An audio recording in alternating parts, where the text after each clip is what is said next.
The Flash, Season 6, Episode 12, titled A Girl Named Sue. And this episode I found to be pretty damn good. But the odd thing is, and I understand it, you know, the actors are signed on so many episodes and you have to use them, and that's that kind of time frame. But when it's not on Ralph and Sue, I kind of like, at this point in time, I wasn't invested with any of the other characters of what they were doing.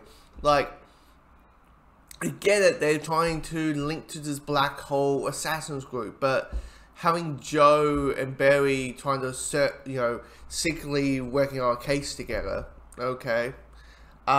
Iris being stuck in a window, I mean, that's kind of interesting. See how that goes, and see how Iris is doing it, meeting someone who has been trapped here before, and kind of figuring out how to... I mean, it'll be interesting how many episodes it's going to take till Iris, like, walks out of that thing. Maybe until episode 15, maybe. 15's always been, like, 15's always been the episode where they're like, okay, this is when... like, big shit happens, like, and then the following 18 episodes. But the stuff that with Ralph and Sue, for me, was the most interesting, because you're seeing this dynamic, you're seeing this very different, like, very different dynamic. Of course, at the end, I'm just like, okay, they wanted a Catwoman, but, you know, they can't use Catwoman, so it wouldn't make sense to have Catwoman would be sent to Batwoman, not this. They want like a cat burglar character. But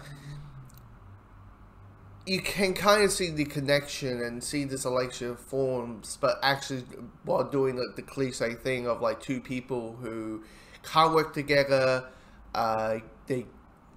but they have emotional affection for each other, and you see that kind of form, and I think it's also the sense of like it's the characters that have been referencing since like what, mid-series 5, so it's that whole thing of like finally we got to her, and the actress who plays her is pretty well good. And all that. So yeah, I mean, here's the thing, it's not an episode that I think it's one of those things where like you're just waiting to see where things are going, and if they are hinting Sue and Ralph to go into, you know, having the relationship that they have in the comics, it's, you know, maybe there's no Dr. Light, please. God, I'm gonna be hammered for saying that, am I? But anyway, but yeah, this episode, good. It's just like, it's those weird things where like you just not invested in any of the side plot. You just focus on the main plot, and I think it's also that whole thing about the criticism with Flash, where it's like too many characters. Even if they take one, it still feels a little bit too many, and like they find some way that it's too many, so they had to kind of have this juggling act. But yeah, like the episode, I really did.